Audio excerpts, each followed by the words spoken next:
After 16 years of no contact, my abusive parents barged into my apartment, demanding I give it to them and sue for alimony. That's how one got dead, and another is behind bars. My childhood was tied to a household where every rule existed to remind me that I had been born into a lower place. My father was Hassan. My mother was Farida. They believed absolutely in what they called the right faith and proper family order. In that house, a man's voice always carried more weight, while the existence of a daughter was treated as something that needed to be controlled. From a very young age, I understood that I was expected to live according to a mold created by others. I was taught to stay silent, to be obedient, to bow to every decision made for me. The slightest deviation from what Hassan considered acceptable was met with punishment that came swiftly and decisively. Farida stood beside him, convinced that this was the only way to shape me into what she believed a proper daughter should be. That house was never empty, yet I never felt protected. Family meals passed in heavy silence, moments where I monitored every movement and every word I spoke. I learned to read Hassan's eyes to predict his mood. Learned to walk lightly so Farida would not be reminded of my presence. Living there meant constantly adjusting myself to avoid becoming a target. I do not recount every punishment I endured.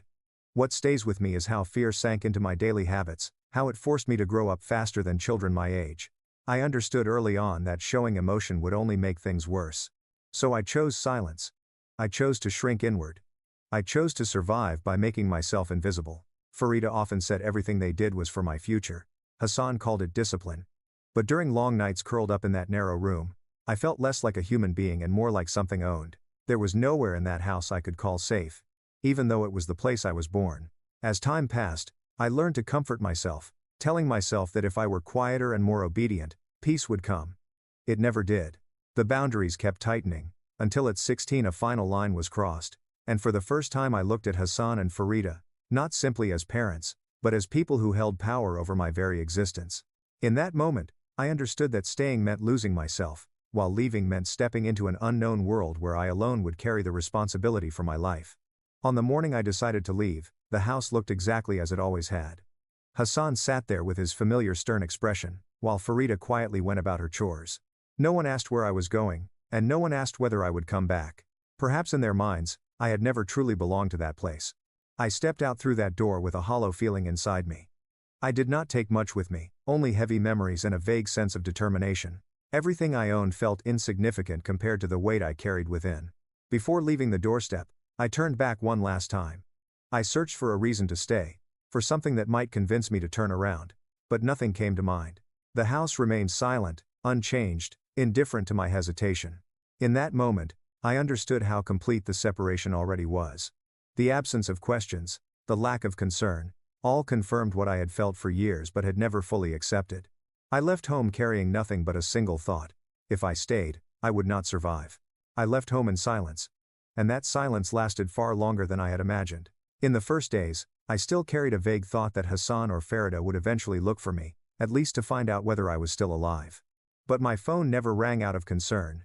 It buzzed with short, cold, and cutting messages demanding that I disappear completely from their lives.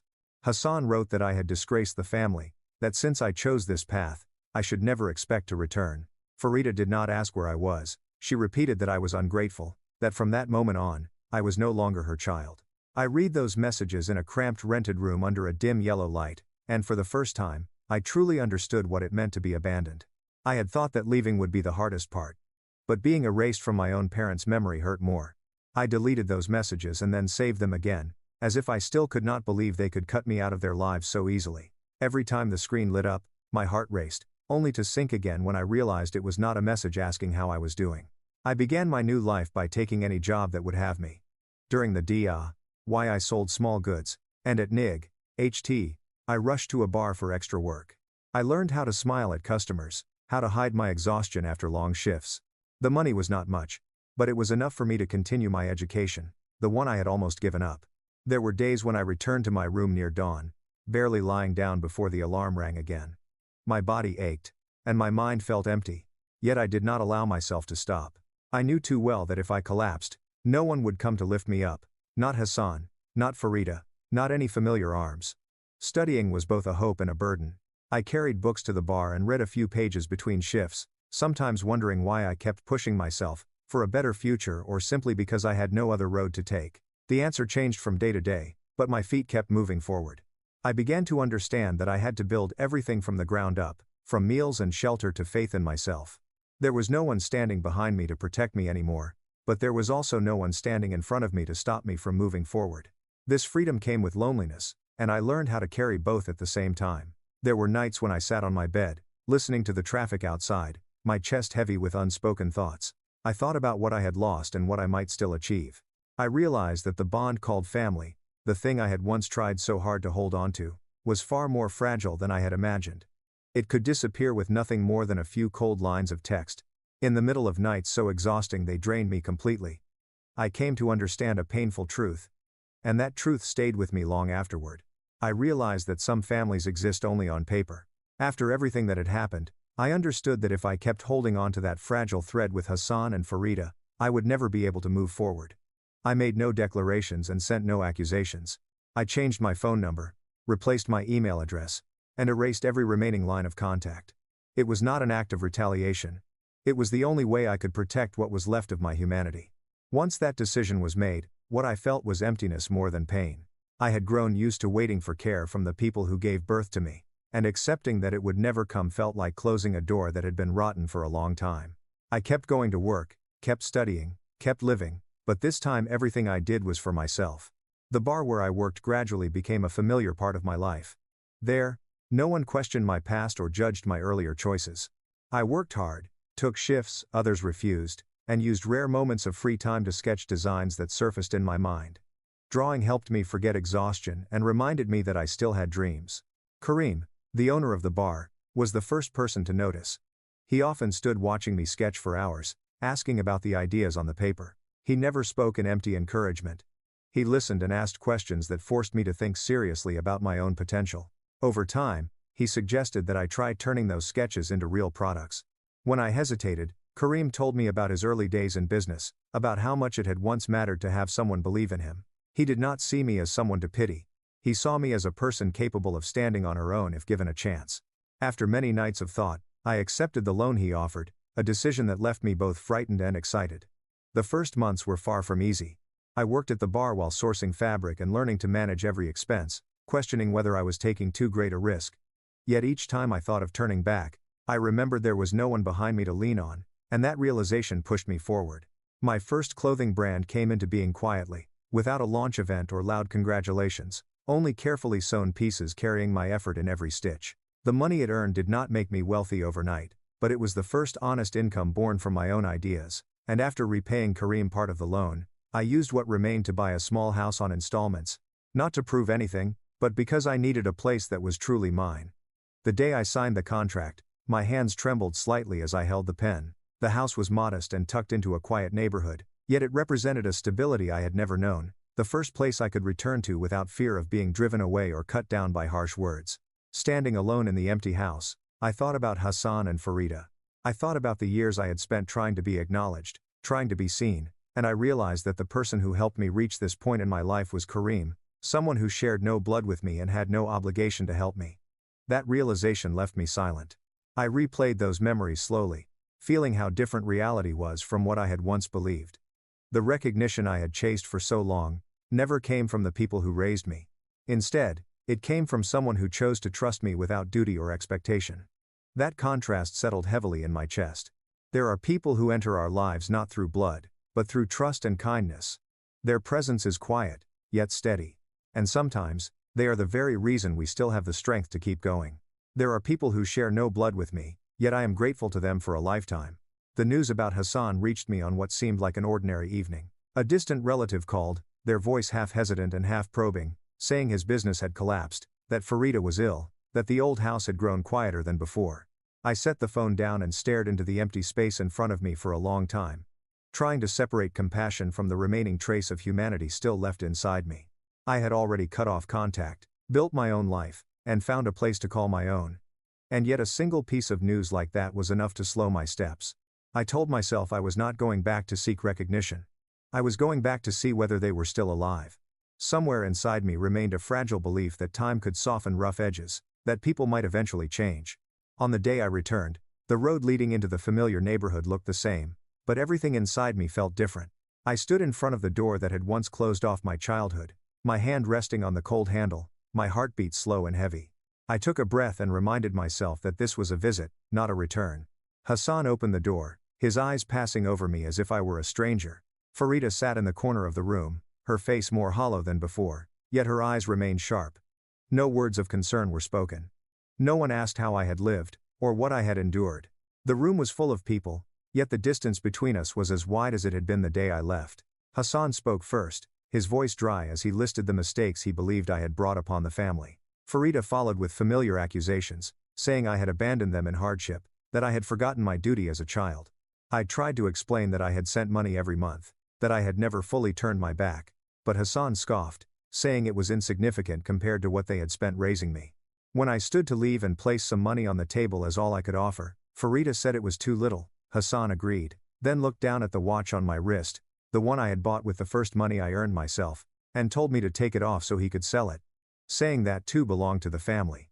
In that moment, I felt something inside me snap completely. The watch was not just an object.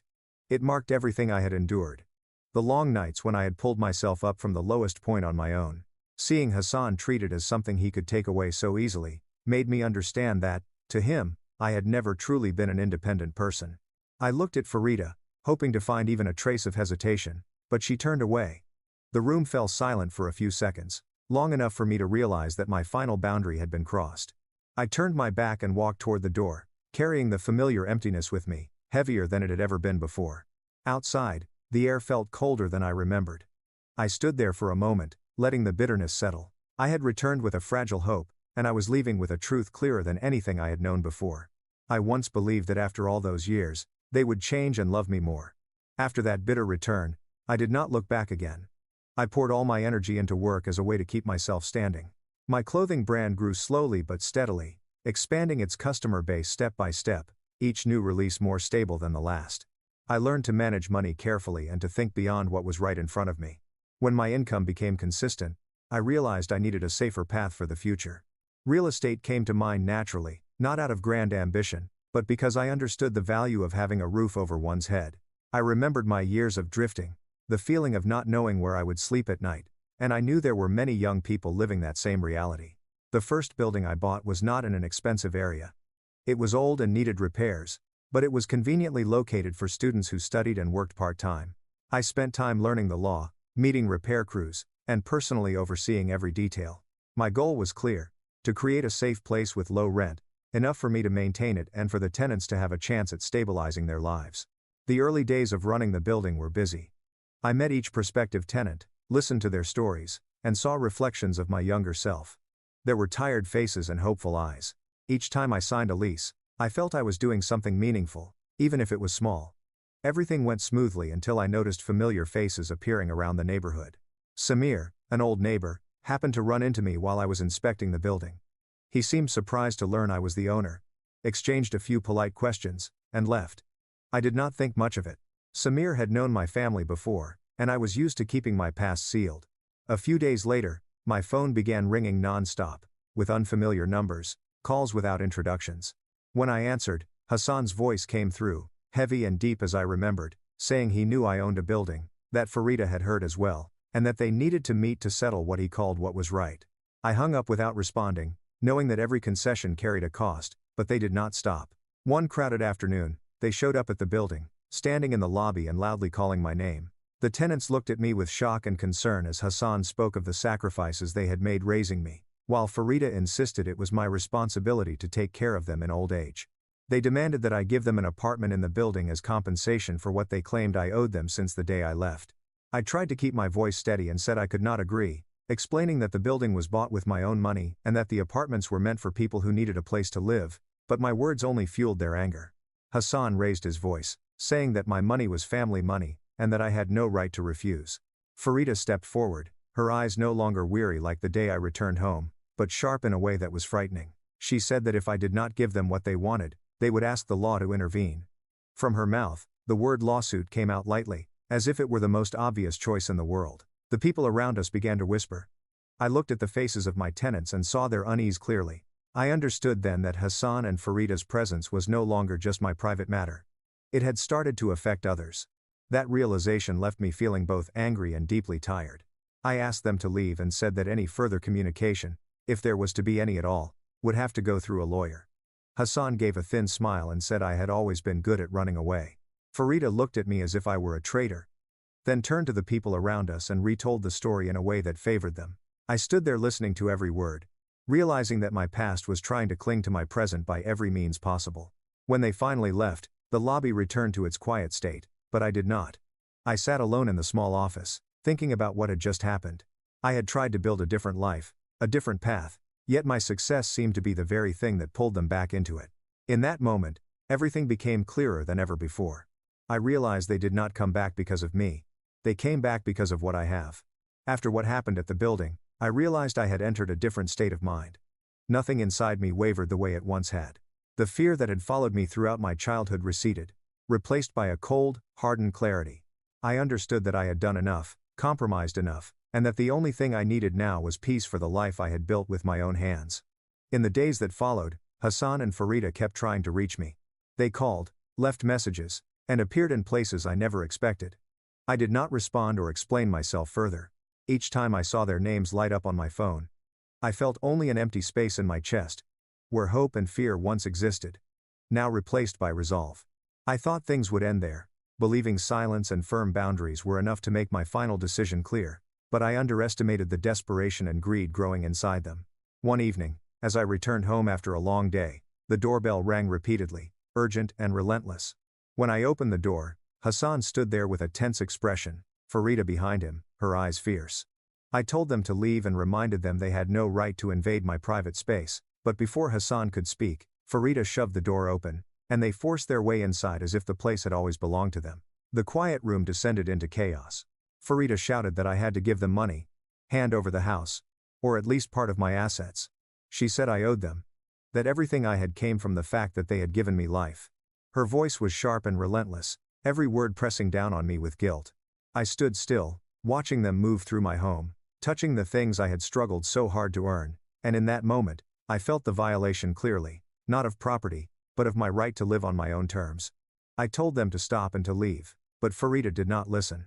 She turned back toward me with a knife taken from the kitchen, the metal catching the light and making the room feel colder. She stepped closer, her voice low and threatening, demanding money or the house, saying the consequences would be mine to bear. I looked at the knife in her hand, then into her eyes, and I did not see a panicked moth. I saw someone willing to do anything to get what she wanted. Hassan stood beside her, conflicted, yet he did not stop her as the moment stretched on, heavy and suffocating. And when I finally spoke, my voice was calm enough to surprise even myself, as I said that Hassan and Farida had abandoned this child long ago, that when I left they did not look for me or ask whether I was alive, and that everything I had now was the result of years of standing on my own, not a debt owed to anyone. Farida froze for a brief moment, her eyes wavering, then anger swallowed her whole. She screamed that I had betrayed the family, that I was ungrateful, that I deserved to be punished. Hassan stepped forward, trying to pull her hand down, but Farida shoved him away. The air inside the house grew thick and suffocating.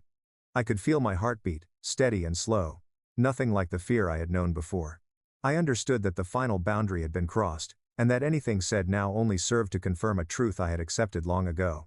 Farida tightened her grip on the knife, her gaze locking onto me. In that instant, every sound seemed to vanish, leaving only the image of the blade being raised and the heavy silence hanging between the three of us. Time felt suspended, stretched thin by tension and inevitability. I stood there, fully aware that whatever came next would change everything. Farida lunged at me with the knife, but Hassan was the one who rushed forward to stop her. The moment Hassan lunged forward in front of Farida happened faster than I could think. I heard a dull, cracking sound, then everything tilted.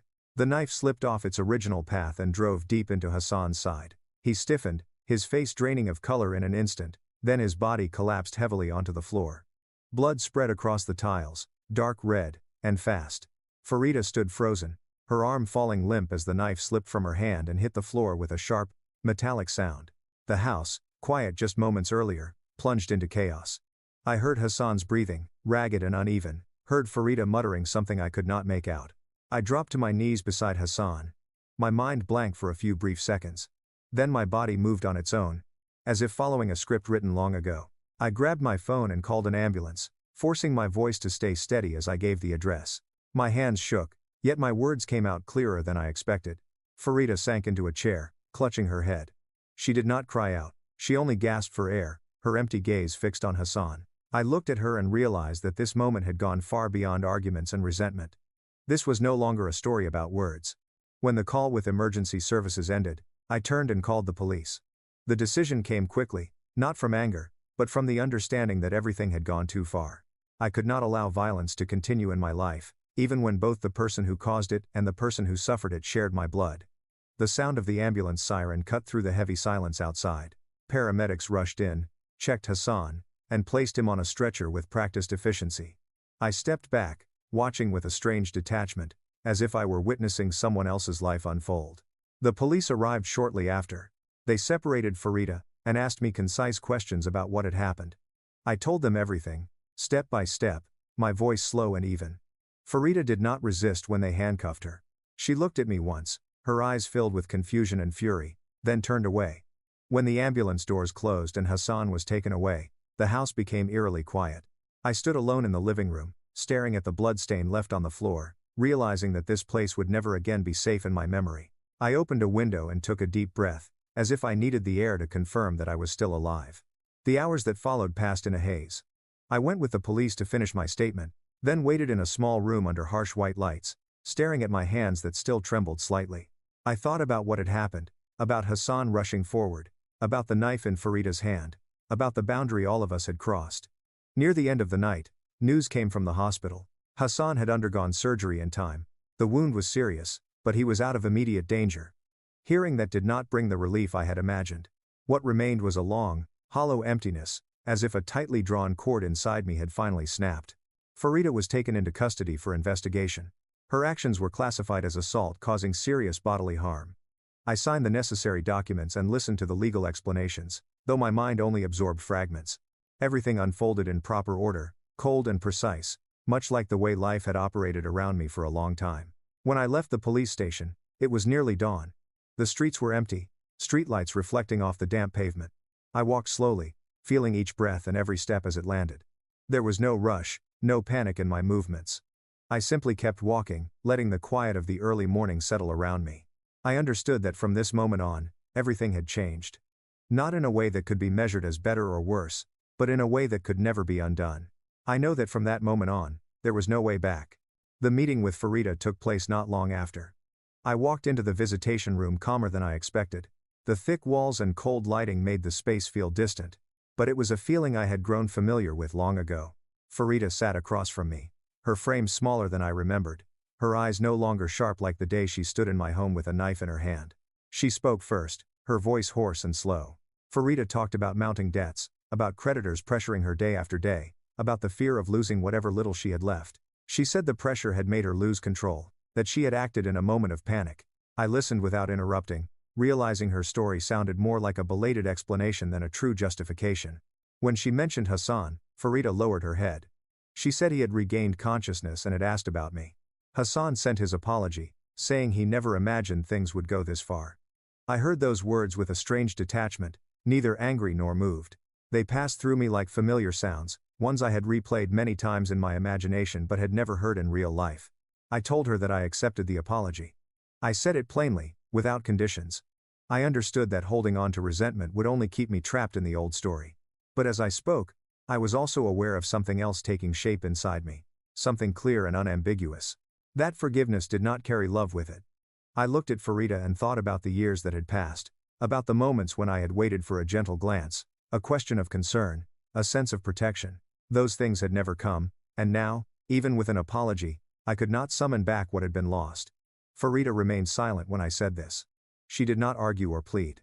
Perhaps in that moment, we both understood that this relationship had ended long ago.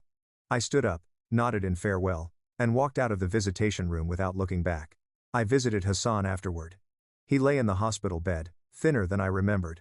Hassan apologized again, his voice weak, his eyes avoiding mine. I listened, replied briefly, then sat in silence for a while.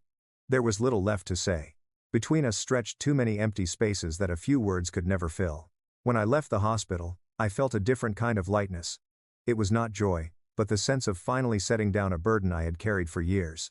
I knew I had done what I could, had taken this story as far as it could go, and that I now had the right to step into another chapter.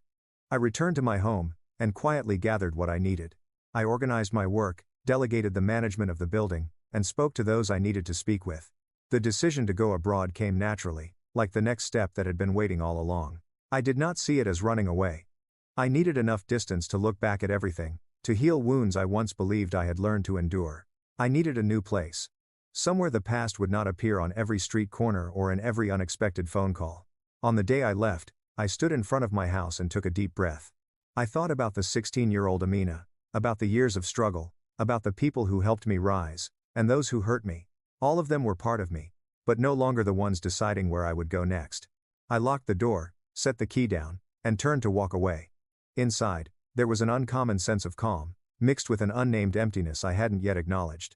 I knew the journey ahead wouldn't be easy, but this time, I was walking with a sense of agency I had never had before. And as the plane lifted off, I understood that forgiveness had allowed me to close an old door, while moving forward was a new door that I had to open on my own. When my story ends, what remains is not about right or wrong, victory or defeat, or who paid the highest price. What lingers longest is the truth that some wounds come from the very people who were supposed to protect us.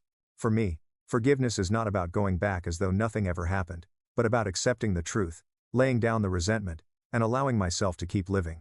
I learned that family doesn't always mean safety. Some relationships, even those tied by blood, need boundaries to protect ourselves. I also learned that kindness and help can sometimes come from strangers, just as Kareem believed in me when Hassan and Farida never did. If you're listening to this story and see yourself in any part of it, remember that you have the right to choose a different path. You have the right to leave, the right to heal, and the right to build a life not defined by your past.